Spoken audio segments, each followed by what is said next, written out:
This podcast was recorded during the 2023 WGA and SAG-AFTRA strikes.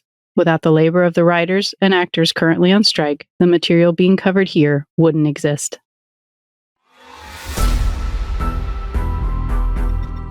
Welcome to the Artie's Attic Warehouse 13 Fancast, where a steampunk girl, a lifelong sci-fi fan, and a rocket scientist chat about the popular 2009 sci-fi series. There's never a dull moment with the agents dedicated to protect humankind from unexplained phenomena that manifest their powers in special objects. And there's all those friendships and relationships along the way. Grab a cookie while you can. Hope you don't smell fudge. Gear up with your Farnsworth, Tesla, and neutralizer, and let's have some fun by snagging it, bagging it, and tagging it.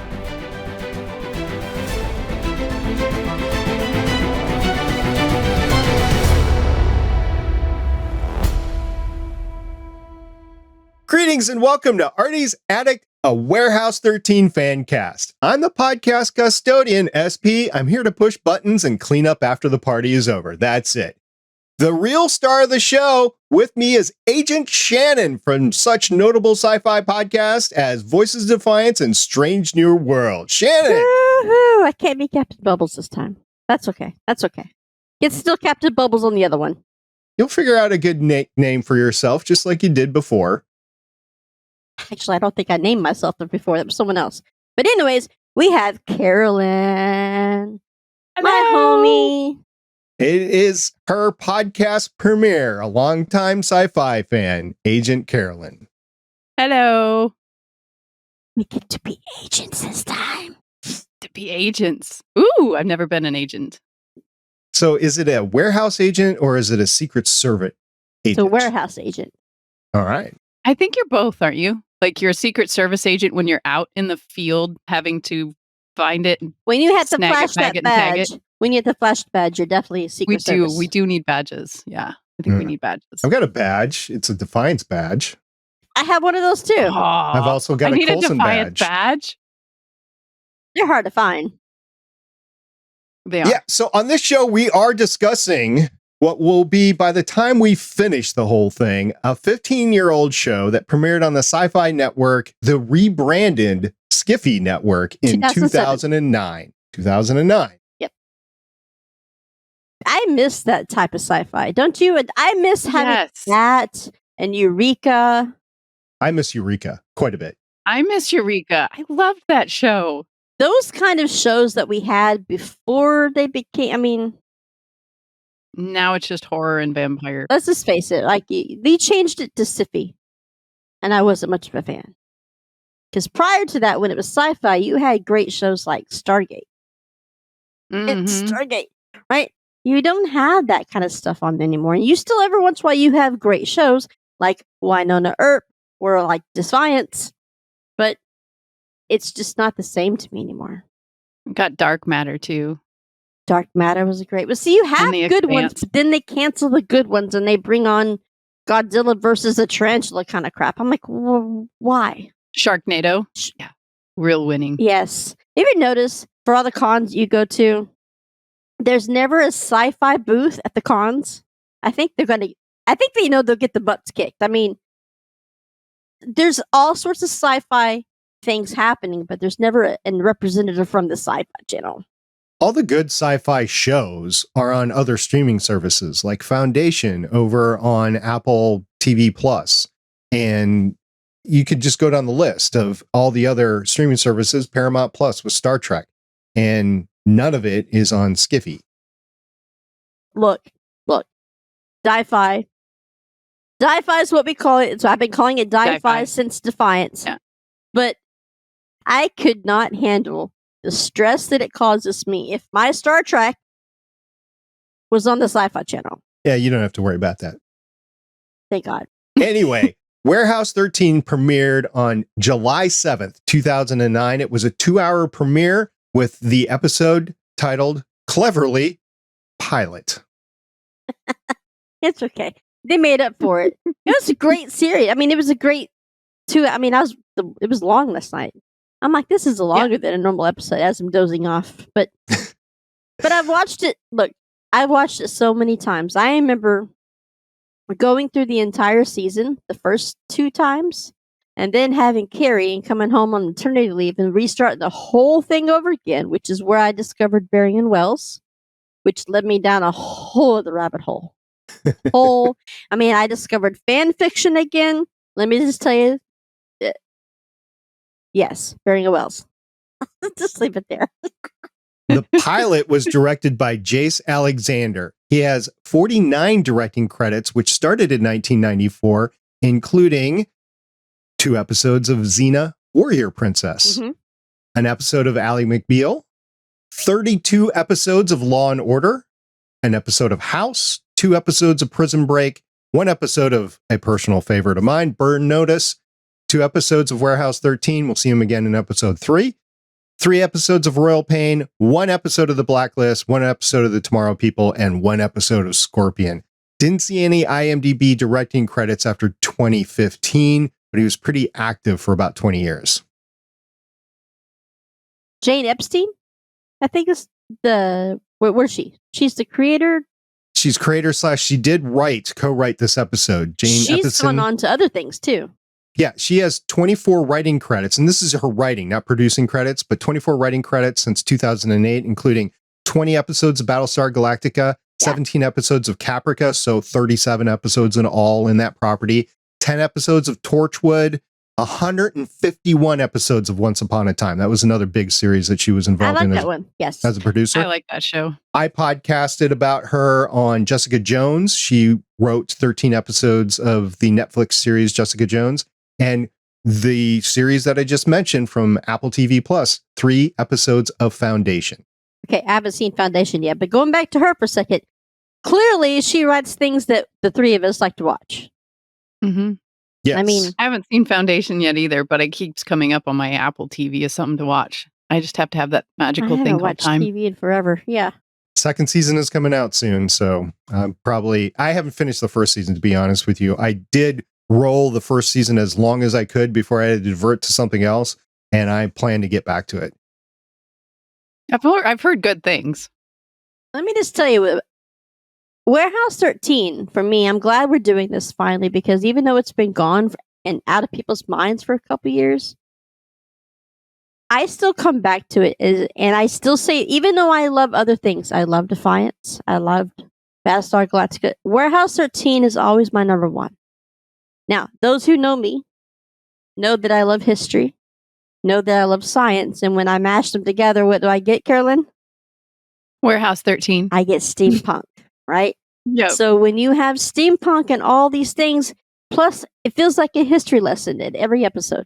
Because even though, of course, they embellish about what they're talking about, that's still a real person or a real thing that they've talked about.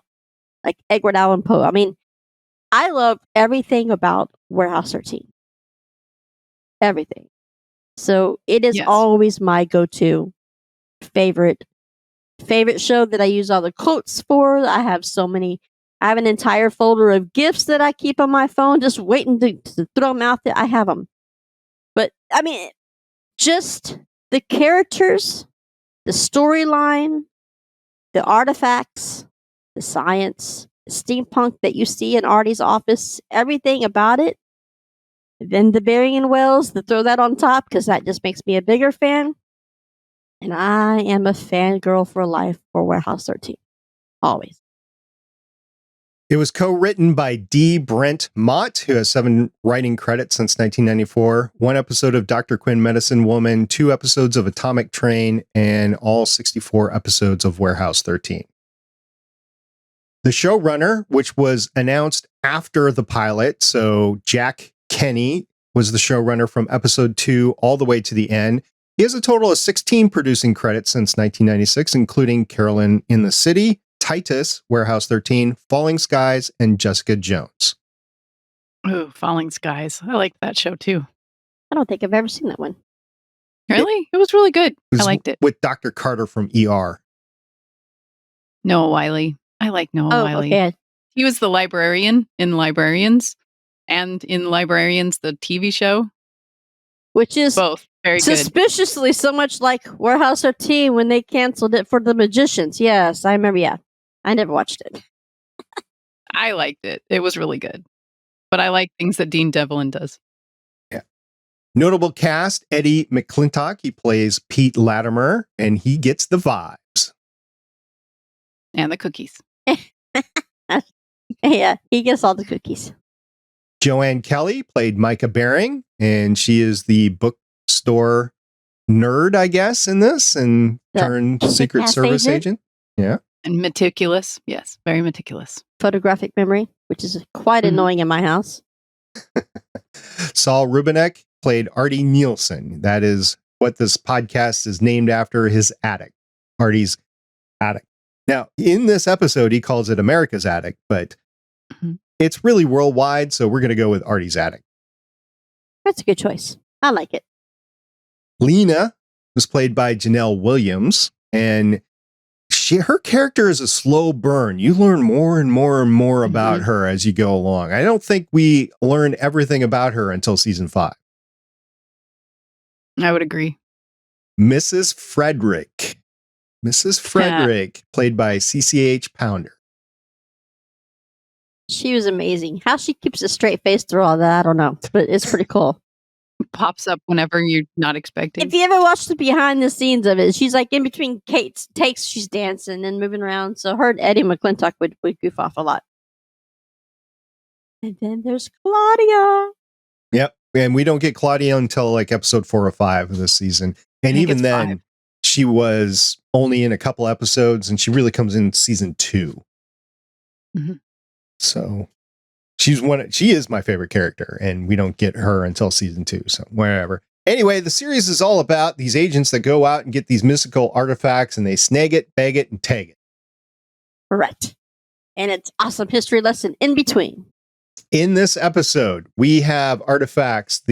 Are we going to call Thomas Edison's human-powered cart? Are we going to call that an artifact? Yes. Okay. Is it an actual artifact, or is it just the way they get around the warehouse?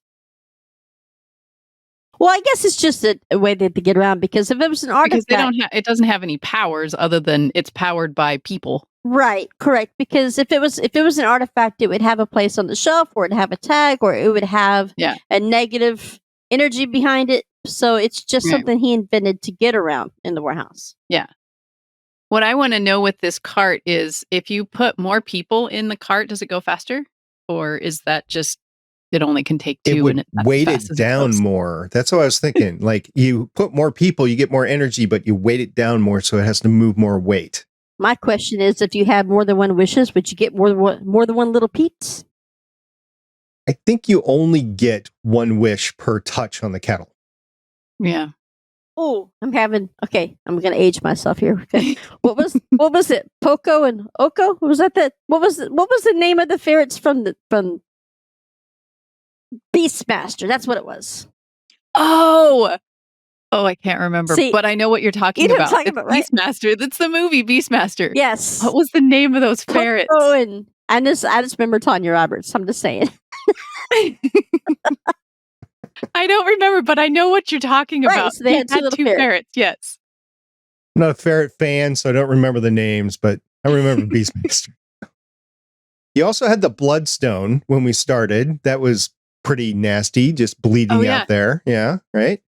And you had the kettle. You had Harry Houdini's wallet, and you had the hair comb. Did I miss any artifacts here? I think pretty much covers it. I think that was all that was in this one. In this one, yeah.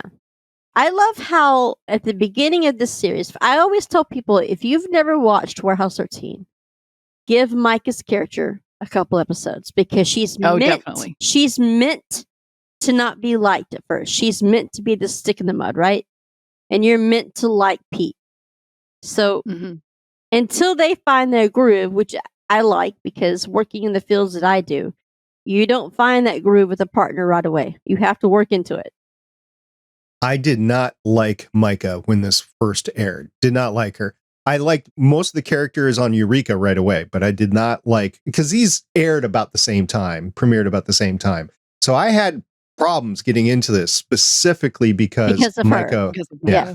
So I always say the same thing. You got to give her 2-3 episodes in before she really starts coming into her own. And then you realize just how photographic and how smart and how needed she is to complete the team. Artie knew both their names right there at the event that he was there snagging and tagging the Bloodstone. So these two had been under surveillance on some sort of list for a while. Right, by Mrs. Frederick. They've been watched. Dickinson, who's their boss, said that they were his top 2 agents or 2 of his best agents. So they are good at what they do. She's very meticulous. She's very detailed. She's very straightforward. Gets, by the book, gets things done. That's why she's always picked. Pete is always good because he's very good at using his intuition, what he calls a vibe. But of course, you're not going to tell everybody you get vibes because they'll look at you like you're crazy. But he uses it as his intuition. He has to pee in the cup. I'm sure he had to do that a lot in that career. He's just going to the bathroom. That's it. She's going places and he's going to the bathroom. He was suspended with pay, though. It wasn't without pay. It was with pay. That just means that they're used to his vibes and peeing in the cup quite a bit. Yeah, just go do it. So much paperwork. Let's go. It's all about the paperwork. He was happy at the warehouse when they got there. He's like, dude, I'm getting paid either way, so I'm going to have fun in this warehouse. He was like a little kid in that warehouse when he first got there. He's like, I want to touch everything. Let me touch this. Don't touch that, Pete. Yeah. Stay together. Stay together. Which becomes like one of the mottos because he's always touching. There's an episode, I can't even remember what season it is, where they're they're in the museum. You ever seen that one where they're in the museum and he's touching everything and Artie's like, well, which one do you think affected him? And Mike is like, I don't know. He touched literally everything in here. He touches everything. Like a toddler. Quit. Or he licks the screen. Yep, that's so much like a kid, right? Mm-hmm. I love the way that he played it, though. The childlike wonder that he has in everything that he does and the way he just looks at the world and helps Micah see the world in a different way so that she can kind of loosen her panties kind of thing. As he said, as he tells her. A bunch, as he says in the first middle of episode. Ooh, you did not just say that. We learned in this episode a little bit of exactly why she's so stuck up at the moment, right? We do. If you have the kind of personality of an agent that's by the book, does everything correct, but yet she still feels like a failure at her job because she got her boyfriend killed. Or so she thinks she got him killed. She wasn't at fault, but she feels guilty because everything's on her watch. A lot of people I know do that.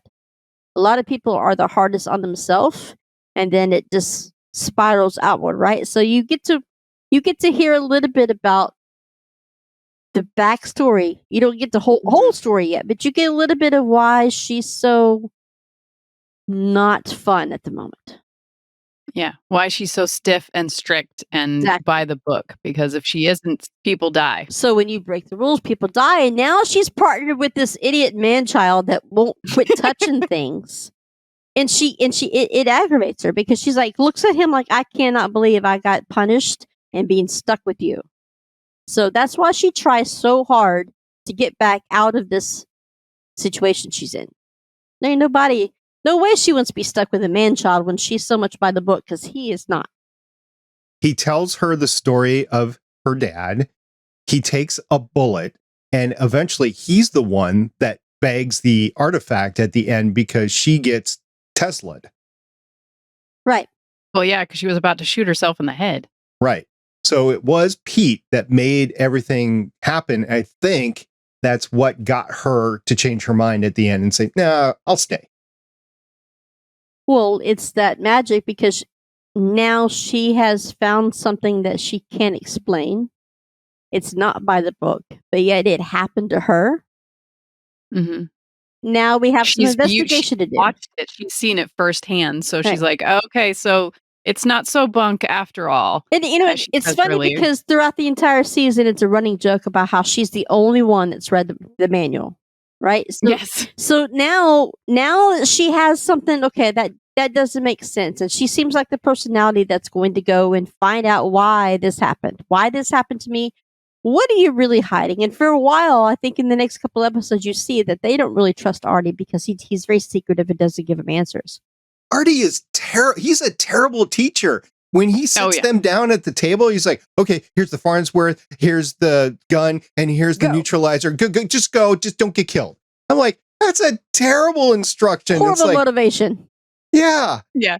Go figure out what's wrong with this situation. Okay. How? I don't know. Just go figure it out. Oh, okay. Like, it's that easy. And oh, by the way, my 2 former partners had their clock stopped. So don't have that happen to you either. Yeah. Ask these questions. They'll save your life. Do you ever smell fudge while there's no fudge present? I remember that to this day. I use that all the time, the whole fudge line. And that was here in episode 1. Mm-hmm. I smell apples. And there's not a whole, and remember we were talking about that. I liked it because he came up with that. There's not a whole lot of people that understand what that is unless you've watched the entire series. Correct. So we get the Tesla. That is the gun. That's the stun gun, basically, that we get here. And if you go to Stargate SG-1, it's like a Zat gun.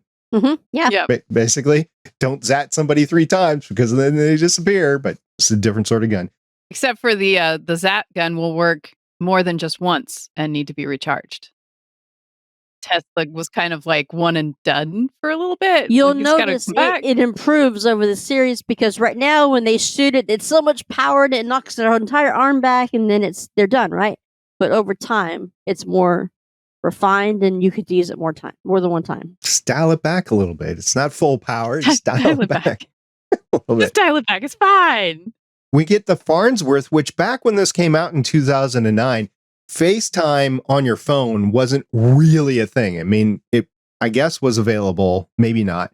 But the Farnsworth was your Star Trek communicator, the video communicator in 2009. And we were so close if we didn't, I'll have to go back and look and see when FaceTime actually came out. But now we do it all the time. Back then, it was something that wasn't common. So it was a pretty neat thing. And if they were using it in the 100 years or so, 150 years or so before that, there was no iPhone. So this was it. This is the way how the warehouse agents communicated.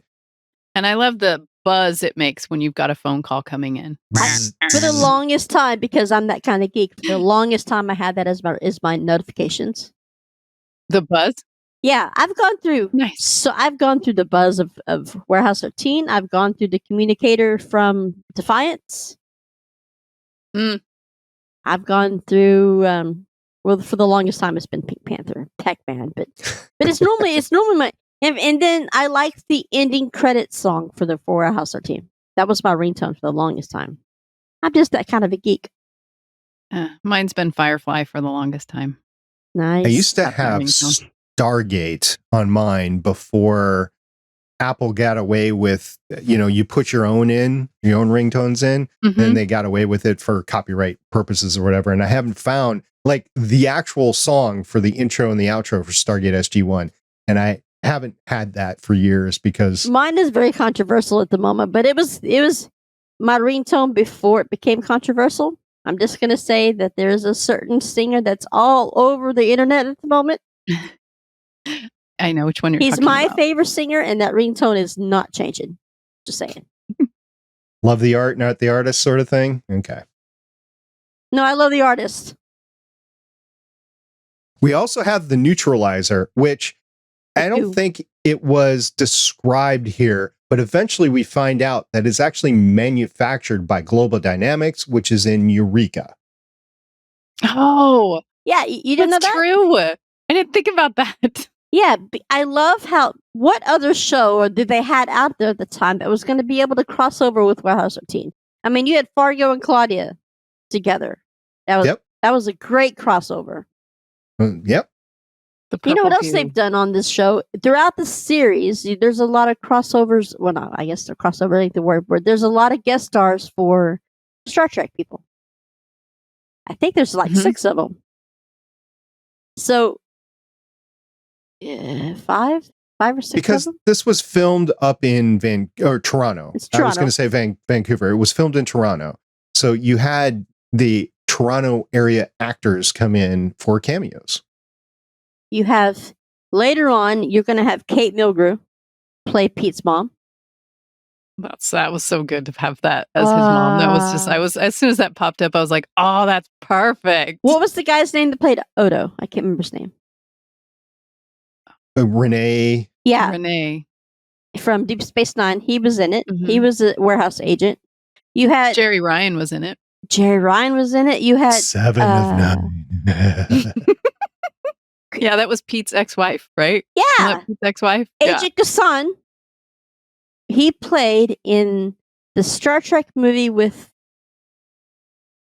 Chris Pine. What was that? Which one? The first one? J.J. Abrams' Trek. Yes. It's just Star Trek, yeah. He played the captain that got killed when Hemsworth took over. Oh, okay. Oh, okay. I don't know his name. I just know his face, and I know that's who he was. And then, of course, you have Quark. Yes. Oh, yeah.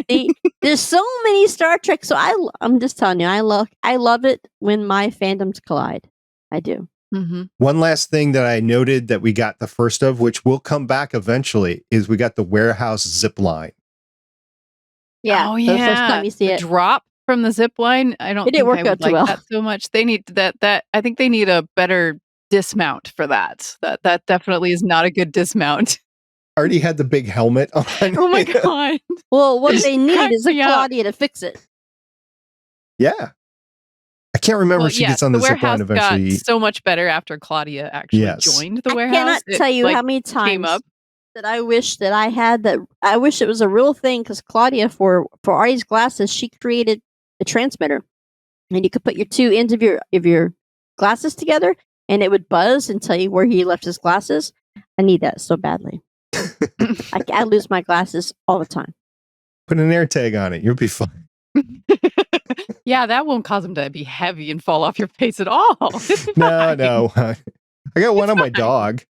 Like the dog gets loose. I want an air tag on it. I want to figure it out. The problem with having an air tag on the dog is if anybody else is walking the dog and the air tags aren't shareable right now because we're not at iOS 17 yet, it gives you that notification that somebody has put an air tag on you that is, stalking you, that sort of thing, if you're not the owner of the air tag on the dog. So it's like, great. Nobody else can walk my dog. So there was another thing that came out of this episode, another astute thing, and Carolyn's mom actually took on a special task for this. So shout out to Carolyn's mom here. Ooh, what'd she do? Are you talking about the cookie count? Yes, I'm talking about the cookie count. Decided that we would, from now on, for all of the episodes, we're going to count how many cookies each episode that Pete eats. Because it kind of becomes a thing. It's kind of like a drinking game.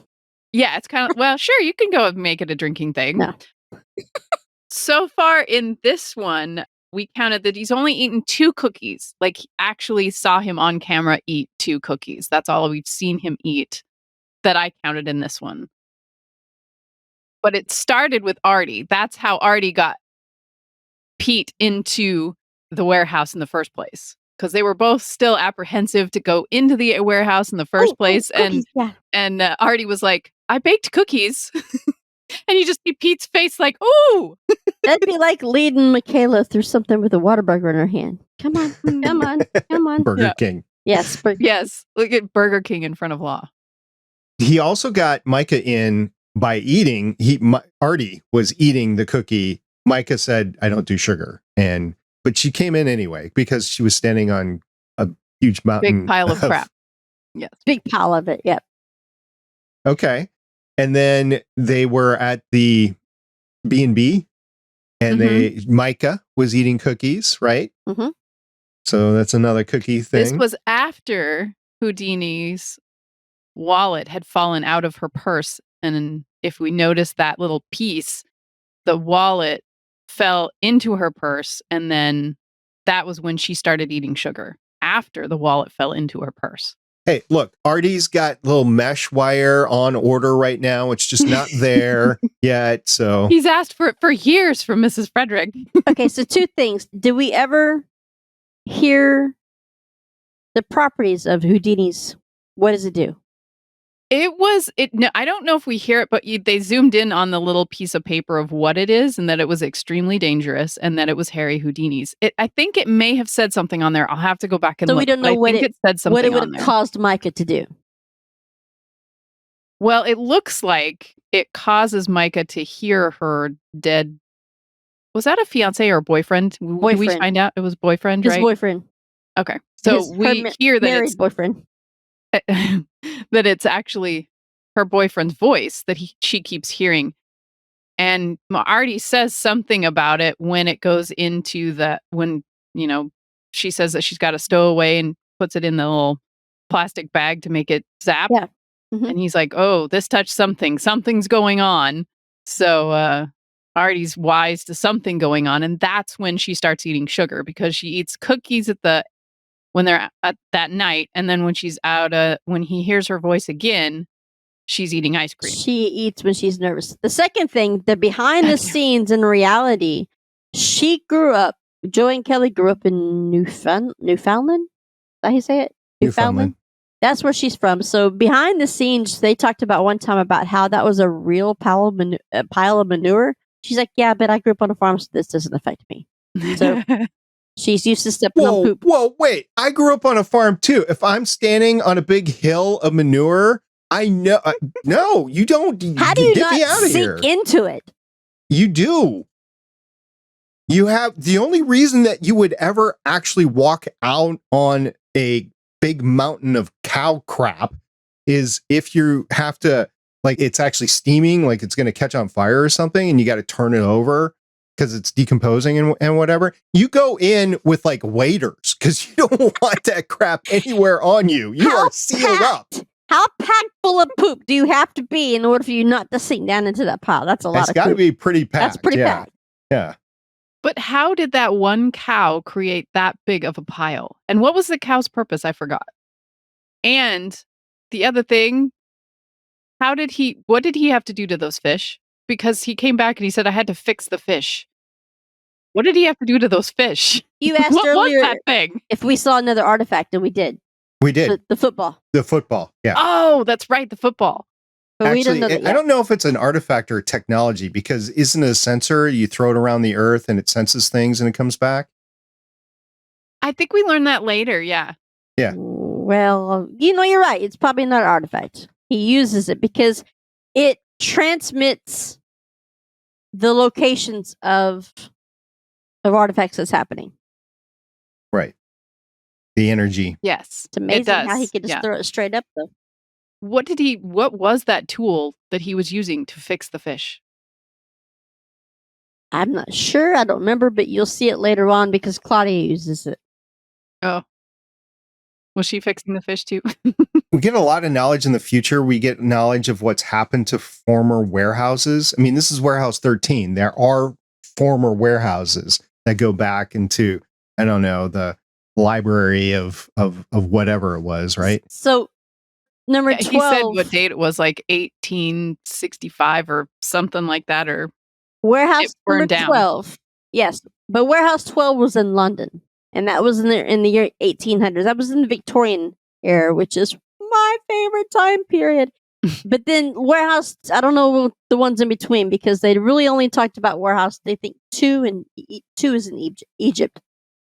I think we get 9 at one point in time too. So like 2, 9, and 12. I don't know. I don't remember specifically, but I do remember we get into the history of the warehouses eventually. And the regents, we haven't even seen the regents yet. That was a whole other layer that we just don't get here in the pilot. And then no, they have to slowly put those things in. Can't overwhelm you too much in the first episode. Carolyn, the other regents from Firefly. Oh, they are. Yeah. See? I'm going to love watching this thing again because I'm going to be like, oh. I'm telling you, we're going to watch. We're like, I know that face. I know that face. I remember this Either one. that or I'm going to be texting you, Shannon, who's that person? You have face recognition. You know what? Sean makes fun of me all the time. I do. I'm pretty good at faces. I don't remember names all the time. That's why I'm trying to describe. Yeah, he was in Star Trek. He died before, Hemsworth came in. But, I'm pretty good at faces. I do the same thing. We also got kind of a noted cameo here. I'm trying to remember. Shelley Miller. Sherry Miller played the lawyer, right? And she was in let's see, Schitt's Creek. Yeah, but it was before that. I don't know what else she played in.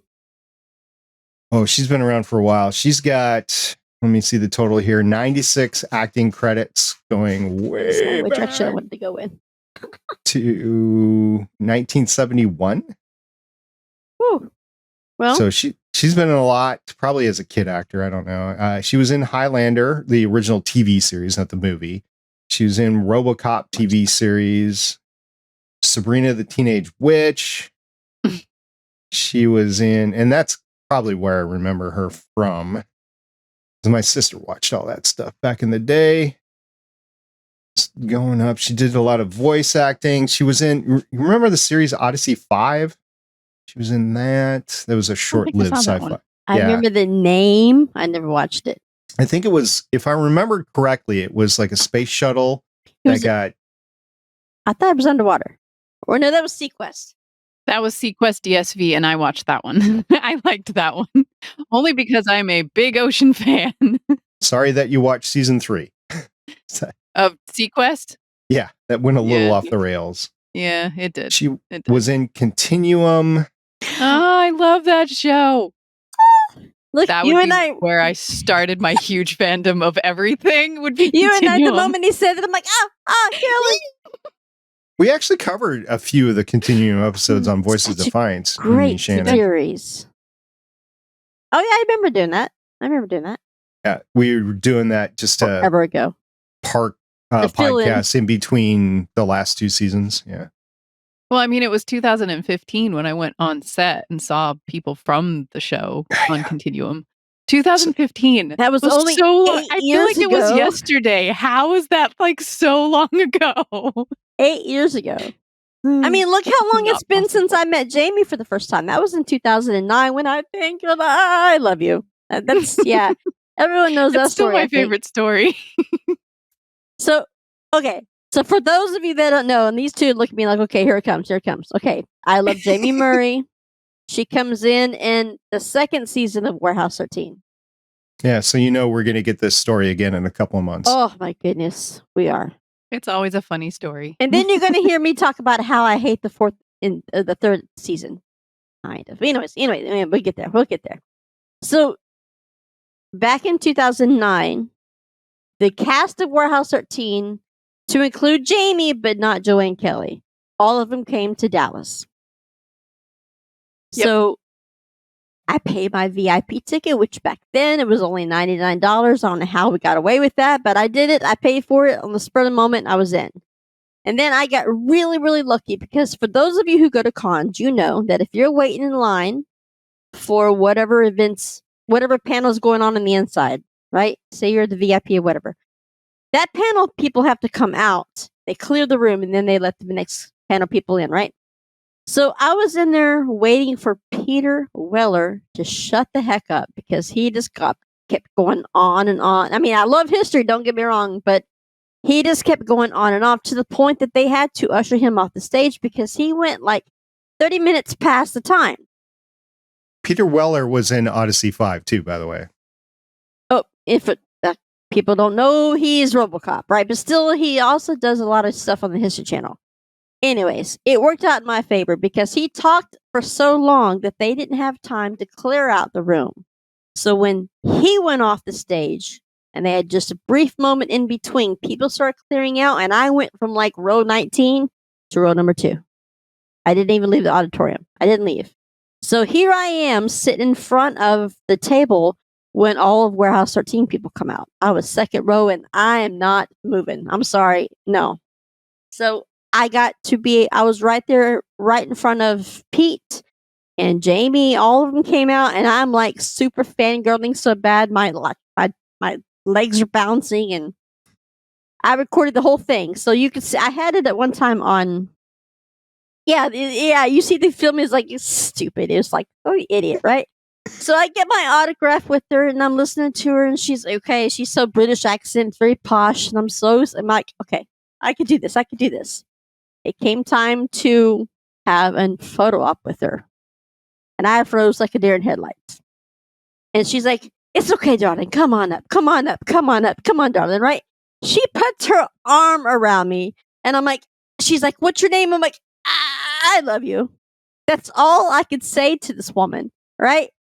That's all I could say. I didn't even tell her my name. She patted me on the back like, you're like, it's okay. It's okay. Give her some water. She'll be okay. Right? And I went on. And she was like, what do you remember from her? I'm like, her perfume smelled good. I was like zoned out. But that was the first time meeting Jamie. I've met her 3 other times since. I flew all the way to Denver for her. But so you were skin to skin with Jamie Murray. Skin to skin. I've got the pictures to prove it. And my eyes were like glazed over. Yes, that was me meeting Jamie Murray. She's like patting me on the back. Oh, you're so lovely. Come on, come on. I'm like, okay. Weren't you also? No, that was somebody else. I was thinking, wasn't that the one where you were pregnant too? But that was somebody else. That was Amanda Tapping. That was Amanda Tapping. Okay. That was the Amanda Tapping story. Okay. That was Amanda Tapping. I was 5 months pregnant when I flew up to Chicago. That was the first Stargate con that I went to, and I was standing in line. But let me tell you, when you're 5 months pregnant and you got to pee, but I didn't get no joke. No but joke. I was like the first in the line, and I'm like, no, I can hold it. I can hold it. I can hold it. I did. It's gonna be worth it. It was worth it. Shannon, what was your favorite part of this episode? My favorite part of this episode is when Micah finally discovers that there's something worthwhile, worth her entertaining the idea that there might be something here. So you see this entire episode where she's stuck up. You don't like her character. She's the entire time complaining to Dickens. She wants to leave. She hates everything about it. She won't give anybody the time of day about, nothing. Until the end. Until the car accident. Or maybe a little bit before, whenever she starts asking him, so that was your vibe that let you know to get me out of the way, right? So maybe there is something more going on here than what my naive eyes can see. So I like the end when she's talking about, okay, well now we got and he's like, well, I thought you didn't believe in this stuff. And she's like, well, now I do, because it's on now, because now I got something to investigate. So I like the end when you see her finally realize that there's something more to this. She doesn't know what yet, but she's got to get to the bottom of it. So I like that part too. That kick-ass character you have with her, that you don't even see the brilliance of what's coming yet. But I've always, like I said, those that are just watching it, give her a chance. Give her a couple episodes in, and then she will relax. She will pull the panties out of the wad that Pete told her, right? Calm down, take them out, take a breath, and she becomes an amazing agent. She's my favorite. Carolyn, what was your favorite part of this episode? I don't know if I can just one. I don't know if I can pick a favorite. I like the stuff that Shannon was saying as well, but I think to me, I really loved Pete's childlike wonder in how he just loved everything about it. Like, he's like, well, don't you think this stuff is cool?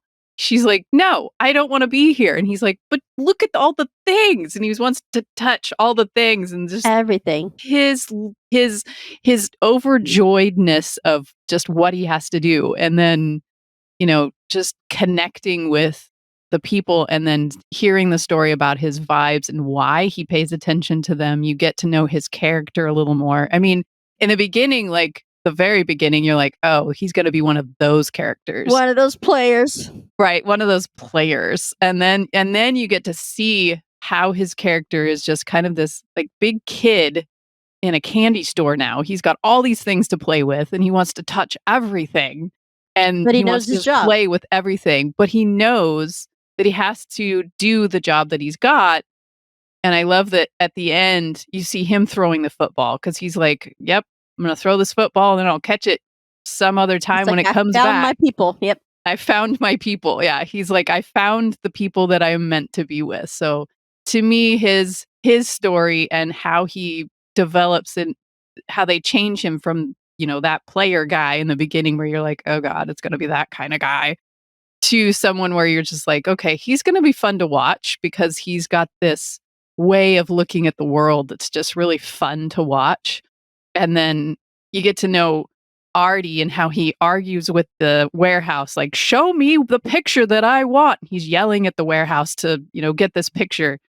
I mean, another funny part was him doing that a zip line through the through the warehouse. Definitely need to work on a better dismount for those things. But yeah, those are definitely my favorite parts. What about you, SP? My favorite part is close to what she was just describing. So I'm old. I'm a guy. I kind of self-identify with Artie. Really? So he's going down the zip line, right? And he gets into this special purple room, which we discover exactly what that is later on. But he gets in the special purple room. He finds the painting finally. And then it pans quickly all the way back up to the control room. And his Farnsworth is there. That is so me, like, oh my God, now I gotta. And then the next scene is him like hobbling with this painting back up to the control room. So, that is the funniest moment and my favorite for me. Yep. He can't use Edison's tool because you have to have kinetic energy and you got to have someone touching it. So I'm like, he had to huff that all the way back. Yes. And then he lays down on. Yes, I feel that. I feel like I'm about to die. Dude needs to get on a treadmill or an elliptical. Let's just put it that way. Just walk through the warehouse. That's all he's got to do. Is just a couple laps through the warehouse. I don't know if I'd want to do a couple of laps. I mean, I know the caretakers, but that place is dangerous. That's true. You never know what's going to leap up at you. Duck and cover. Duck and cover. He hasn't gotten those. He hasn't gotten those wires yet. So the I'll things say can this jump off the now shelf. because we're going to get. When we get to the end of the series, I'll say it again, but I'm going to say it now. So you're talking about how Artie's talking to the warehouse. Yep. You don't realize it yet that it's a living entity, right? Mm-hmm. It feels, it hears. If it doesn't like you, it tells you about it. The whole running joke of smelling apples, I loved it because you go through this entire series and the whole smelling apples thing really became Micah and HG's kind of thing. But at the very end of this series, when they're about to close it up and it's going to go to the next caretaker, do you remember what you saw rolling down the aisle towards him? You finally got to see the warehouse appreciating Artie, and he rolls him an apple. Oh, I forgot about that. But I do love that the writers created the warehouse as a character. Yes. I do love how it has an attitude, and it totally has a funny. Yes, it's funny to watch when it irritates the crap out of Artie and just doesn't want to give him what he needs, and either that or somebody else that's in there and like, oh, warehouse doesn't like you in here. A little bit of the TARDIS and Doctor Who relationship with the Doctor. Yes, very much so. A love-hate relationship that both of them want to be right. Both of them have to work together. We got about 64 or so of these episodes left. Next time we'll be covering season 1, episode 2, Renaissance.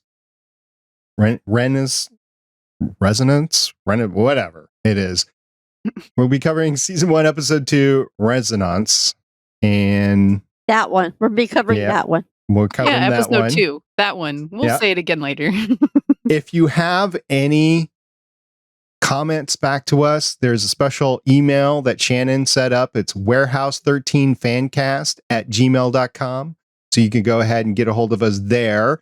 And also, these two ladies are very prolific on social media, and they have their own accounts. Carolyn, where can they find you? Ocean 363.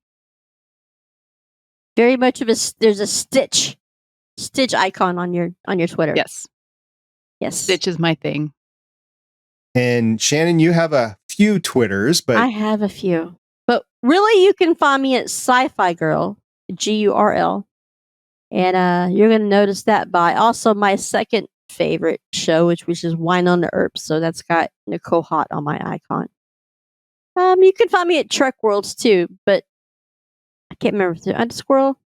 Trek _Worlds. Thank you. We went over this when I produced the Picard season for you. How many of those words? How many times did you have to say that? Well, what's funny is that I just use it. I don't ever look at it. So it's like asking my kid's phone number. I don't know. I just type it in.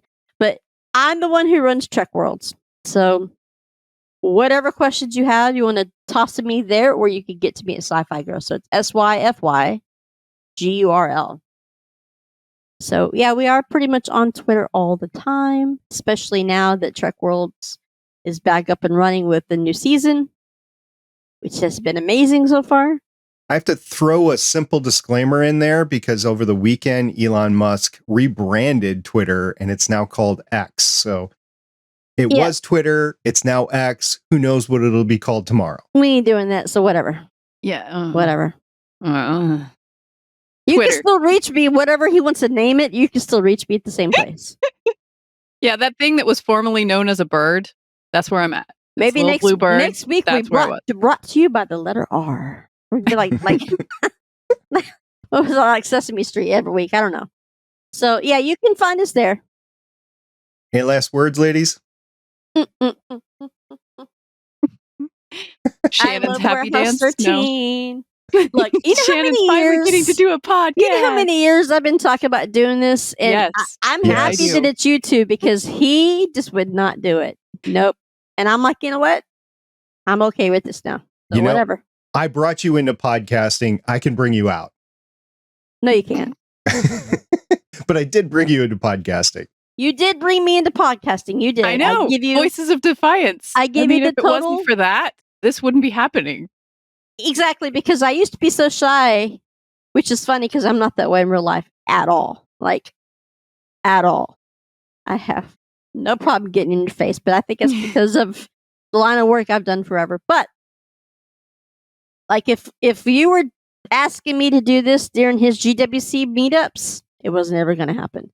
If it required me to get in front of people just for the thought of them sitting and listening to me talk, it would have never done it.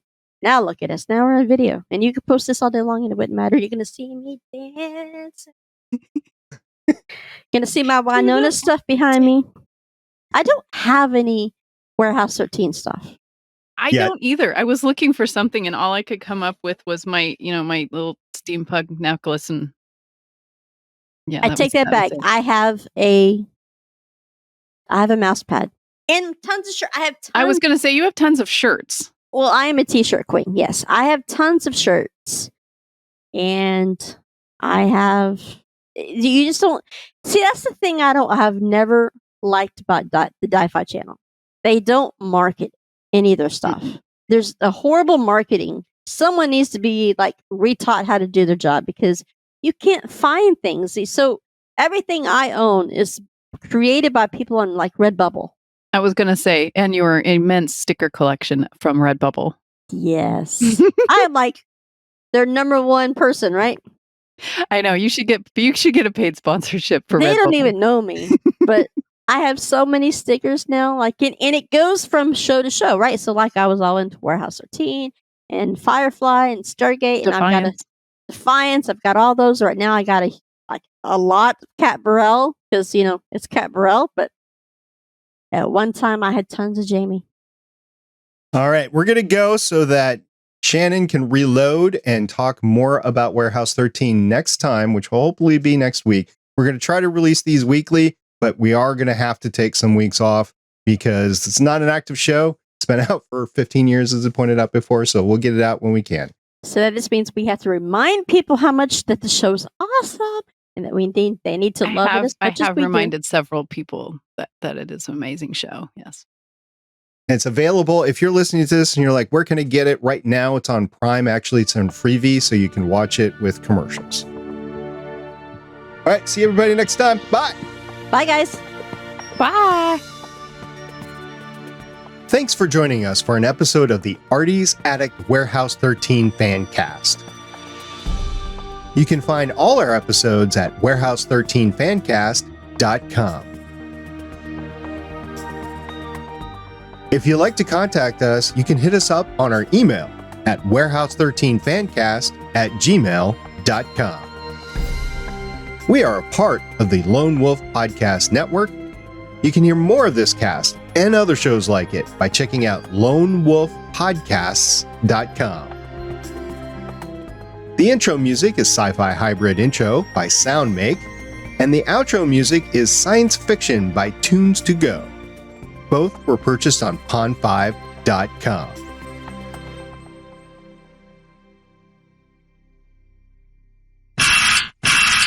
All right. I'll just get us in and then we're going to get going. We're ready. Greetings and welcome to Artie's Attic Warehouse 13. My And let me help you with that. Want to try that again?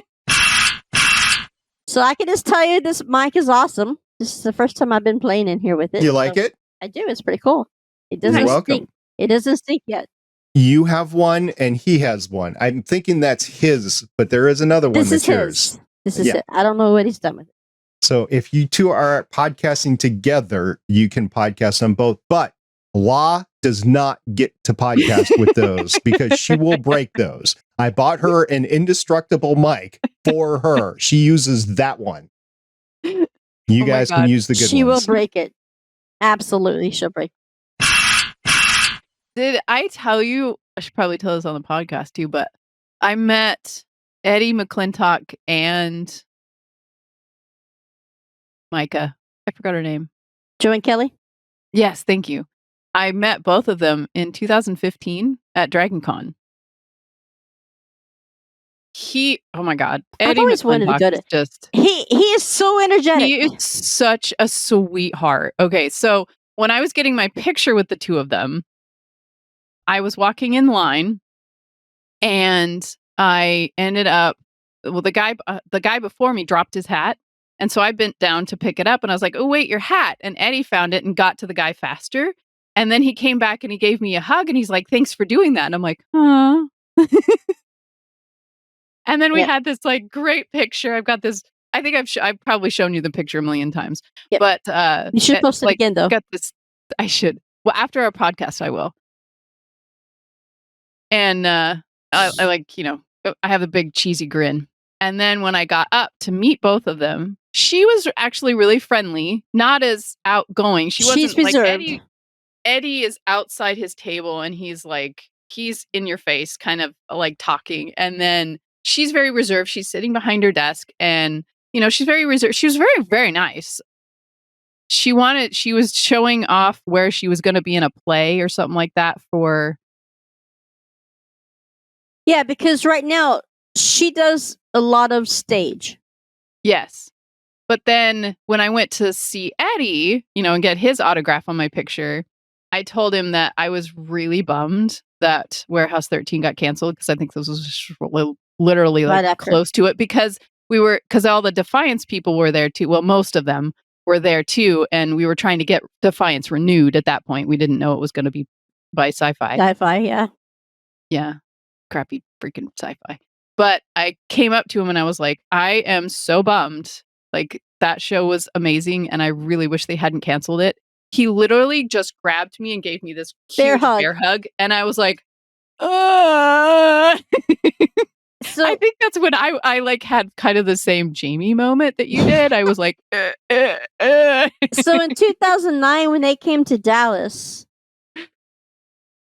what's her real name? Claudia? Allison. Oh, yeah. Allison, she told me that I was her first autograph that she had done in North America. So really?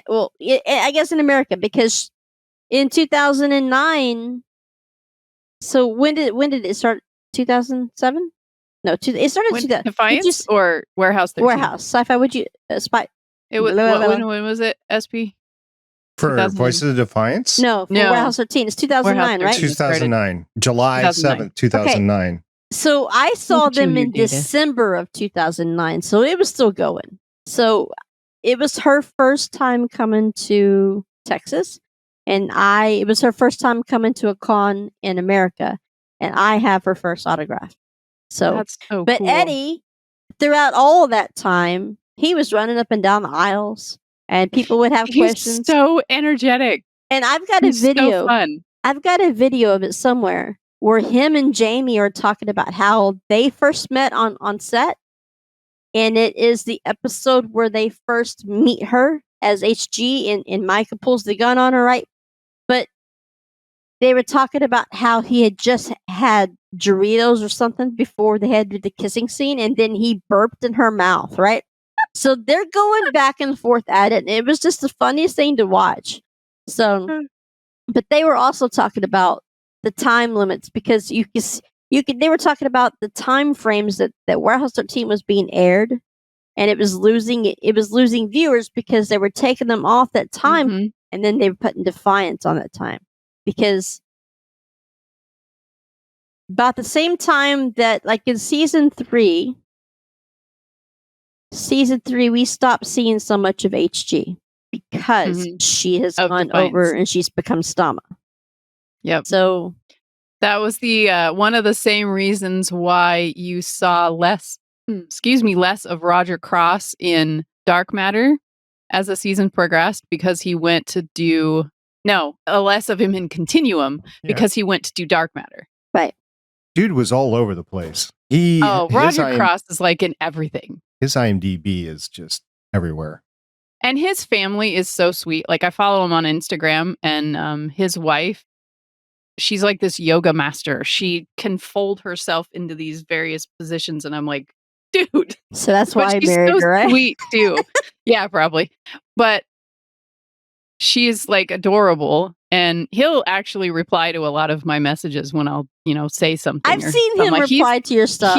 He has done that since Continuum. Do you remember the days of Defiance when we would all get so excited because somebody would respond to us? Because they would reply. And anytime Jamie would respond, I'm like, that's sweet. I know. I could just see you on the other end going,